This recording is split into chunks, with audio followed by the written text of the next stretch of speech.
Shapiro, je suis comédienne, auteure pou avec une grande capacité d'évolution, encore et je travaille, du coup principalement sur YouTube.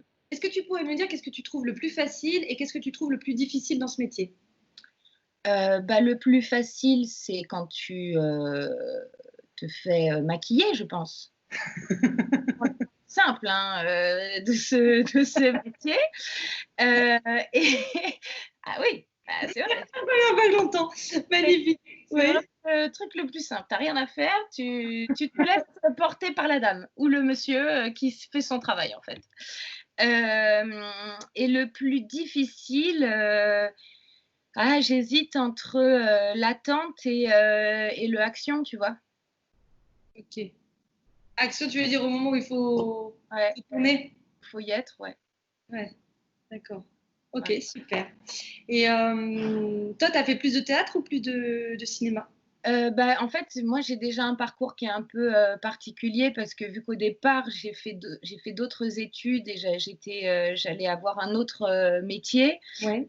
Si tu veux, c'est arrivé, j'ai fait les cours Florent, je jouais un peu au théâtre, parce que j'avais la chance d'avoir un copain de lycée, qui bossait dans un théâtre et qui montait des pièces. Donc c'était un tout petit théâtre, on jouait devant, parfois 7 personnes, tu vois? Donc j'ai fait un peu de théâtre pendant 1 an avec une pièce, une comédie. Et puis après, je suis plus retournée au théâtre après ça, donc j'ai plus fait de la vidéo. D'accord, OK. Parce que même le cinéma, c'est encore autre chose. On est vraiment de l'ordre de la fiction. Tu tiens un personnage pendant longtemps. Moi, c'est plus de l'ordre de du court, mais toujours en sketch fiction. Voilà. Comment tu as décidé de changer justement de métier, comme tu as dit, de parcours? Bah, c'était à la fin d'un boulot, ça me plaisait pas trop. J'avais rencontré des gens qui faisaient des vidéos et je me suis dit: «Oh, de toute façon, vu que j'avais toujours mon diplôme qui me permettait de reprendre mon job quand je voulais», Dire, parce ouais, tu avais un plan A, ouais. voilà, parce que je suis psy au départ, donc c'était très indépendant. Puis en fait, après, je me suis toujours dit: «Si dans 2 ans, c'est comme aujourd'hui, je change». Tu vois? Je me suis toujours mis 2 ans, 1 année pour faire, 1 année pour voir ce que ça a donné Ah, et intéressant. et si en 2 ans, c'était pas mieux, je changeais.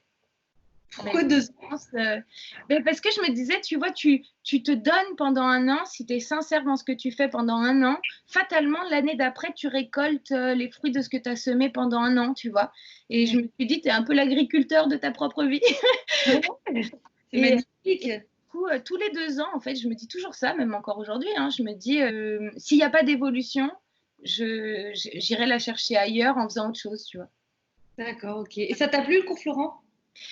Écoute, je trouve que peu importe ce que tu choisis parce que tu sais, il y a plein de Formation, gens tu veux qui me dire? demandent, pardon, tu as dit quoi? Tu veux dire que peu importe ce que tu choisis comme formation? Oui, exactement. Parce qu'il y a plein de gens qui me disent: «Ouais, alors le cours Florent, je voulais faire le cours Florent». J'ai envie de dire: «Mais faites là où c'est possible, là où c'est confortable pour vous, là où ça ne vous met pas, déjà dans une première difficulté». Tu vois? Par exemple, quand je vois des gens qui me disent: «Oui, j'habite, dans telle ville de France, mais du coup, je veux venir faire le cours Florent à Paris». J'ai envie de te dire: «Si tu as les moyens de te payer un appart, et de faire le cours Florent bien, oui. Maintenant, si tu sens que ça va déjà te mettre dans une difficulté où il va falloir que tu bosses, que tu fasses le cours Florent, il faut s'épargner, je pense, le maximum de contraintes un peu stressantes, angoissantes, tu vois, pour au moins qu'il y ait toujours du jeu et de t'amuser dans ce que tu es en train d'apprendre. Et vu que tu es en train d'apprendre ton métier, prends le temps et un petit cours de théâtre, même dans un endroit où tu te dirais: «Oh oui, c'est pourri». Non, c'est pas pourri selon ce que tu en fais toi.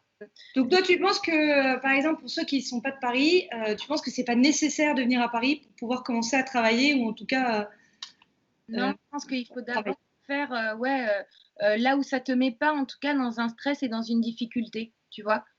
D'accord, Si tu OK. as les moyens, c'est une expérience, c'est l'aventure, tu vas faire tu vois, tu es Charles Aznavour, quoi, tu vois? Il y a un côté la bohème. Viens vite à Montmartre. Donc tu vois, oui, c'est toujours évidemment, je comprends, pourquoi les gens peuvent avoir une envie, à travers ça, mais je crois pas que la solution, ce soit forcément celle-ci, quoi. Et qu'est-ce que tu conseillerais alors du coup à quelqu'un qui sort de l'école, n'importe quelle formation, en tout cas qui est allé là où il l'a senti et qui aimerait travailler? Qu'est-ce que tu lui conseillerais de faire? Parce que imaginons qu'il a pas de projet en cours, voilà. Bah, la première chose, il y a deux trucs. C'est soit tu es comédien et c'est jouer. Donc, c'est bah, pareil, dans ces cas-là, si tu n'as pas de boulot, va t'inscrire dans des petits cours de théâtre avec des gens parce qu'il y a toujours des trucs qui sont montés, tu vois, des assos. Engage-toi, en fait. Le travail ne vient pas à toi si toi, tu n'es pas engagé dans ce que tu es en train de faire. Et ton engagement, il peut être à n'importe quoi. Filme-toi en train de lire des textes, fais. Mais en tout cas, n'attends pas que ce soit le travail qui te demande de faire parce que sinon, tu vas t'ennuyer, tu vas avoir l'impression de servir à rien en attendant. Donc, et puis c'est une dynamique d'échange, et puis tu rencontres toujours des gens, et puis tu penses que ce truc-là va te servir à rien, mais en fait il y a une personne dedans, ça se trouve, qui finalement va t'amener sur autre chose, qui va t'amener sur autre chose. Donc c'est toujours être dans l'attente. Je ne crois pas que ce soit la bonne solution.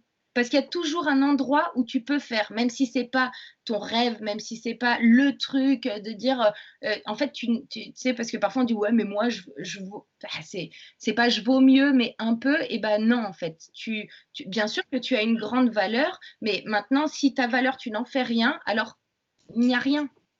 Oui, bien sûr, tout à fait. Et toi, est-ce que tu travailles beaucoup?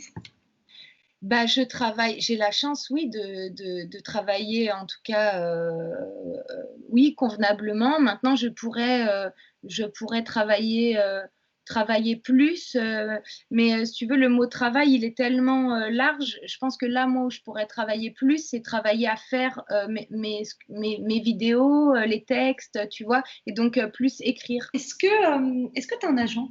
Oui, j'ai un agent. Ok, d'accord. Ça aussi, tu vois, j'ai fait pendant cette idée d'attente et où tu construis un petit peu comment tu vas fonctionner, j'ai fait des masterclass. Et dans cette masterclass, un jour, je rencontre un directeur de casting et le directeur de casting me dit mais t'as un agent? Je lui dis bah non, je commence. Et il m'a dit ah, je vais te présenter quelqu'un. Et du coup, ça a été cette dame, mon premier agent. Ça n'a servi à pas grand-chose, mais si tu veux, en tout cas, même toi, Ça a changé après? oui, après j'ai changé du coup parce que j'ai commencé vraiment à travailler et j'ai rencontré bah, mon agent qui s'appelle Daphné Tavo. Et en fait, on est parti d'un commun accord de dire moi je fais ce que j'ai à faire, toi tente aussi de ton côté, et normalement à un moment donné, Si on fait toutes les deux, il va se passer quelque chose. si tout se goupille bien, peut-être qu'à la fin j'aurai un César et je serai comme ça. Je lui ai mis un petit panneau dans son bureau en lui disant que c'était notre but. Ah bien, comme ça elle le regarde tous les jours. Voilà, exactement. Il y a Jim Carrey qui se fait des chèques, et ben moi je dessine mon César, tu vois. Non, Jim Carrey, il se faisait des chèques. Ouais, il s'était fait un chèque avant de commencer, ouais. Il s'était donné 5 ans pour l'encaisser. Il a réussi, hein. Quand est-ce que tu as décroché ton premier rôle en tant qu'actrice? Et ben en fait, je l'ai eu avant d'être comédienne. Non. Ouais. C'est parce que, tu vois, j'avais des voisins de bureau qui faisaient des vidéos sur YouTube. Ce n'étaient que des garçons, 10 minutes à perdre avec Baptiste Lorbert. Et en fait, vu que j'étais leur voisine de bureau, où moi je passais mes coups de téléphone, à l'époque j'étais commerciale, Ouais. ils venaient me voir en me disant Audrey, on a besoin d'une fille, est-ce que tu as 5 minutes, tu vois? Et du coup, j'allais jouer avec eux. Donc j'ai eu un rôle avant même d'être comédienne. C'est ça hein, qui m'a fait me dire bon bah allez j'essaye, tu vois, T'as rien à perdre. en fait. Non. Est-ce que tu penses que dans ce métier, le facteur chance est important? Bah en fait si tu veux, Voire plus important que le travail.